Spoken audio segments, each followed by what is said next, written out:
What is going on, guys? It's the Mad Dragon. We're back doing another preview for the Autumn Nations. This one gonna be for England versus New Zealand. Set to be a big game. Not sure if this is gonna be the game of the weekend. Every weekend's had some real good contests. I think this week, this might be one of the ones people are most excited about. Maybe Scotland versus Argentina might be another one for people to look at, but I definitely feel like this one might be the one a lot of people really excited to see. Now, this won't be a game we'll be seeing at the World Cup, 100%. This could be where we see the teams eventually meet. This could be semi-final, this could be final if that's the way the World Cup goes. So going to be really exciting to see how these guys get on against each other. Now, let's start off by talking about England last week. England last week played Japan and played well. They actually had a lot of things going well for them. There was a big step up from the game we saw the week previous against Argentina.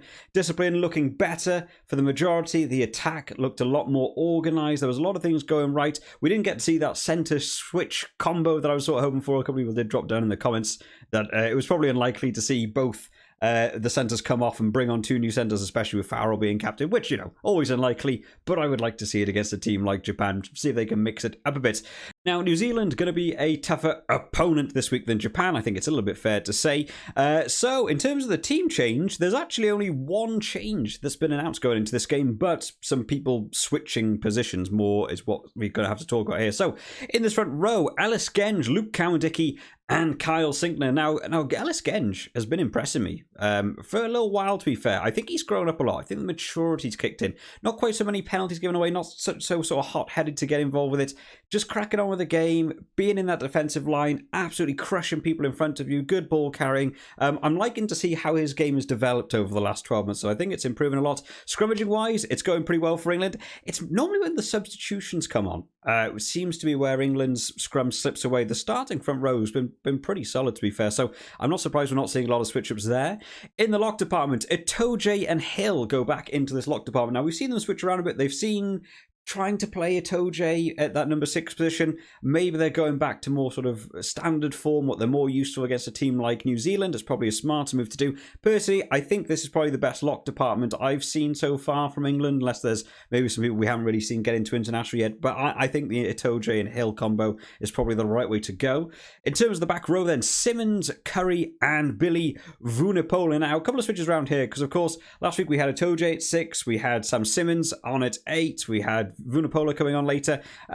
Bringing both Simmons and Vunipola on. There's a lot of ball carrying ability. We've got a lot of people ready to jackal as well. Now, Itoje, Hill gets in there sometimes, Curry, Simmons as well as another one gets over the ball. So breakdown area is going to be a big area for this one. I think it's going to be in terms of what we've seen in the past from New Zealand. As we saw against Scotland, New Zealand went down against Scotland last week. They had to improve their game. Speed at the breakdown is a big thing in New Zealand. We've seen it in New Zealand club level. They're really quick at recycling that ball. So I think England will want to take their time in this game. They won't want to just let the momentum of the game get away from them. Having bigger people like Itoje, Simmons, Curry and Vunipola all on at the same time just slow down that ruck speed a bit. They slow down the recycling a bit, allows your defensive line to get, back in shape a little bit before New Zealand, who have been so good recently at just aggressive attack consistently. I think that's probably the right move for me there. In the halfback partnership, Portflier goes in alongside Marcus Smith.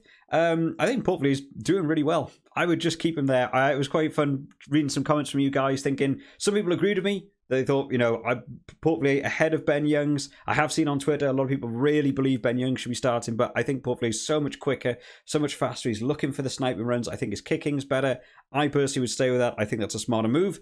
In the centre partnership, Owen Farrell retains that 12 position, but moves alongside Tuilagi.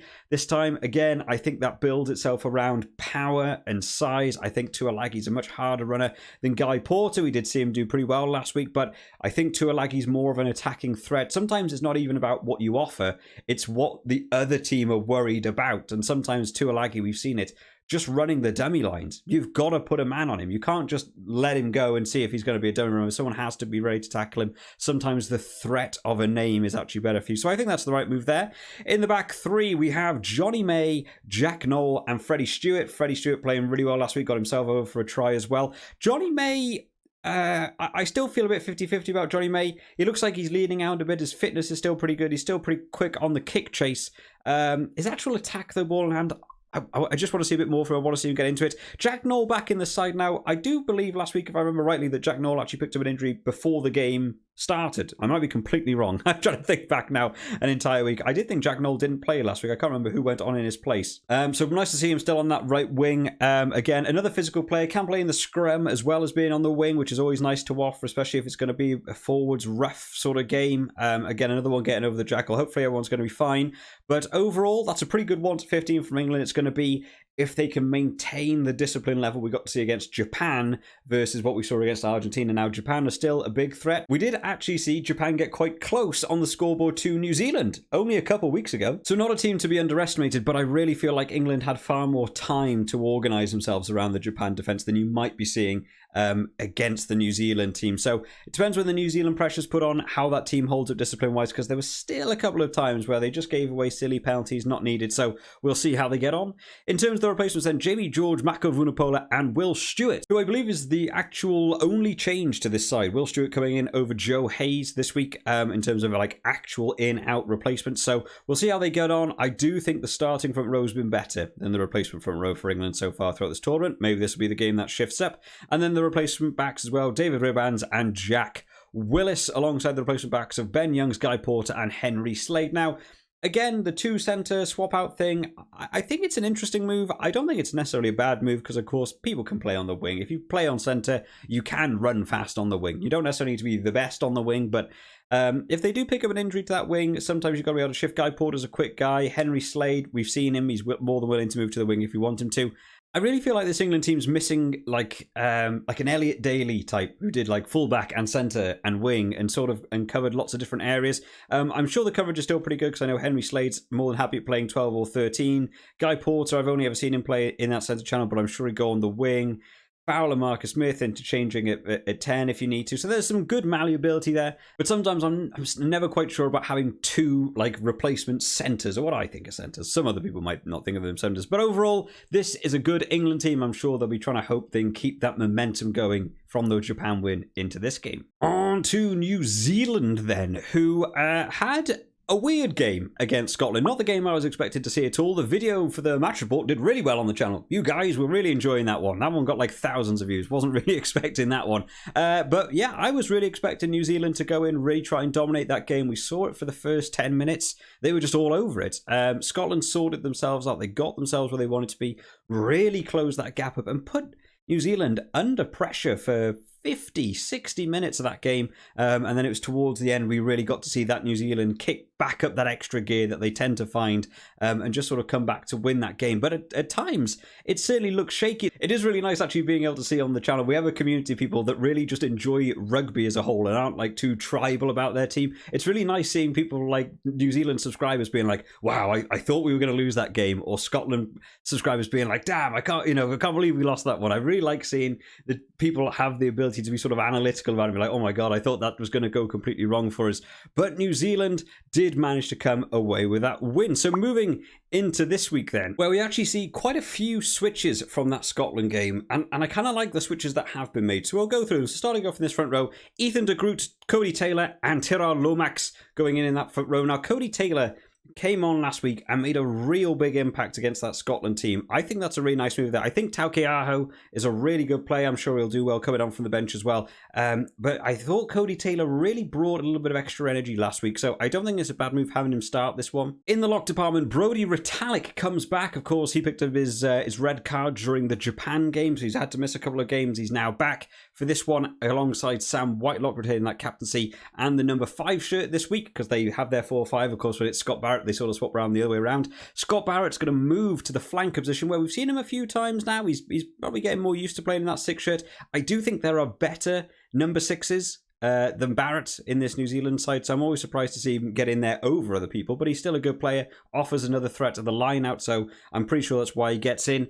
And then he's going to be playing alongside Dalton Papali'i and Ardie Savea. Ardie Savea, who I'm sure I read something the other day that he's been overlooked as like World Player of the Year. They announced like a list of names of who gets World Player of the Year, and Ardie Savea isn't one of them. I'm not sure if that was official or just I saw it sort of in passing, but I think Ardie Savea is playing exceptional rugby at the minute. I'd be surprised if he wasn't on that list. Overall, this is a good 1-8 from New Zealand. I actually kind of like the idea that Barrett's in there now that I've thought about it a bit more. I think having Retallick, Whitelock, and Barrett in there gives you 3 real big jumpers in that line-out. The England line-out is an enormous part of their game. Not necessarily that they are the best in the world at it, but just the way they use it, whether it leads to the driving maul or whether it launches set play attacks. We saw them get the try over Japan and other teams where they come off the back of a maul, they come off the back of a line out, they have it all organized, they know exactly what to do. If you disrupt the line out, you actually take away a bit of a key area for them. So I actually think that might be a good move for them now. In the halfback partnership then, Aaron Smith comes back alongside Richie Mo'unga. This for me is a far better partnership that's been working. Finlay Christie last week didn't have like a terrible game. But Aaron Smith brings so much more, and I think TJ Perenara came on for the bench last week, made such a bigger impact than Finlay Christie, unfortunately. And then a lot of people weren't very happy with Beauden Barrett at 10, and it's not the best game I've seen from Beauden Barrett at 10 last week. Aaron Smith and Richie Mo'unga, I think currently for me would be the 9-10 partnership for New Zealand. I think they both have a speed, the awareness of the game. I think it's a really good move. I would bring those boys back in. In the centre partnership, we've also reverted to what's probably now my favourite centre partnership for New Zealand, Jordie Barrett alongside Rico Ioane. I think Jordie Barrett's just doing really well at that 12 channel. I've been very impressed the way he plays. He's such a danger there. I really like the setup of Mo'unga, Jordie Barrett at 12, Beauden Barrett at 15. I think it works really well. That's what I want to be seeing. I did say it in last week's preview that I thought that might be a misstep against Scotland. Bringing these lads back on, I think, is the right move. And then in that back 3, Caleb Clark, Mark Talia got himself 2 tries last week, and Beauden Barrett in that 15 shirt. I think this is a good setup here. I like Beauden Barrett at 15 in the minute. I think he's playing pretty well at fullback. I wasn't that impressed by him at fly half last week. An awful lot of kicking game going on against Scotland that wasn't really leading to anything, but from fullback, we've seen the sort of counter runs he does. Mark Talia getting 2 tries last week. Really nice to see from him. Going to be a whole new threat for England to have to deal with. And then Caleb Clark, of course, just the guy who just runs through you in most of the chances he gets. So overall, a really good 1-15 from New Zealand. They obviously know this is a big game. They'll want to try and put their stamp on this one. In terms of the replacements then, Tauke Aho, George Bauer and Nepo Laulala. Now, a couple of these boys played each other last week. George Bauer was the only one that wasn't starting last week out of these two. So they'll come on in the second half. They're no slouches. They'll come on. Tauke Aho, we've seen him running ball in hand as well. He gets so many tries from the back of maul, so a real threat to look out for. Rest of the replacement forward, Shannon Frizzell and Hoskin Sututu. Now, a couple of names potentially missing here. No Akira Ioane, no Tupou Vaa'i. I think Sam Cane's still out with like a broken cheekbone or something mad like that. So a couple of big names missing there. Maybe I would have liked to have seen the New Zealand team go for the 6-2 actually against England. I thought that might have offered a slightly different angle to this one. Both teams are going to go for the 5-3 split. In terms of the rest of the replacement backs, then TJ Perenara, David Havili, and Anton Linnett-Brown. Now, yeah, the replacements bench for New Zealand's been a bit 50-50 for me. I think they're missing impact players in that back. I actually think TJ Perenara did really well from the bench last week, so I'm glad to see him still there. David Havili and Anton Linnett-Brown. I can't really recall anything where they came on and like, they changed the way the game was. I think there's some good coverage from being able to bring those players on in the back. I think they're missing players that could offer a bit more. People like Will Jordan, could play fullback, could play wing. There is good interchangeability in this New Zealand team. I'm sure maybe some other people would want to see a couple of different names in there. We haven't seen a lot of Tuivasa Sheck. I know he was named in the team. I know that New Zealand have also been doing like the New Zealand A or the New Zealand 15 games alongside this. So a couple of other names have dropped out through that as well. But overall, I think this is a good New Zealand team. I think they've got some real big names this. I definitely like the starting 15. I'm sort of 50-50 on the bench, but of course you guys can let me know down in the comments your thoughts on the team. So what do we think in terms of a score prediction then? Well, this is a bit of a tough one because England played much better last week. New Zealand, I think, underperformed slightly last week against Scotland. I think they had to work very hard towards the end of that game. But then England discipline, not necessarily the best, could offer a lot of 3 points. I wouldn't be surprised in that first half if we see New Zealand take the threes they can do just to try and extend that scoreboard out. If they get a try, they get a try. I think I'm going to back New Zealand for this one, but not by an enormous amount. I think I'm going to say New Zealand to win by, I'm going to say by 6. I'm going to go with 6. I think there might be a couple of penalties that might extend them out that little bit further. Maybe a drop goal just to sort of make it up, because there is a lot of kicking threats in that New Zealand team. But of course, guys, let me know your thoughts down in the comment section, whether it's just looking at the teams, what your thoughts on the game, your own score prediction, and make sure you're getting those score predictions up on Super Brew so that we can go through them on Monday's World Rankings video. I hope you've all enjoyed this one today, guys. Of course, there are going to be other preview videos coming out this week, so make sure you do subscribe to the channel just to keep up to date with all the latest videos as they come out. I'll see you all next time, guys. Bye-bye.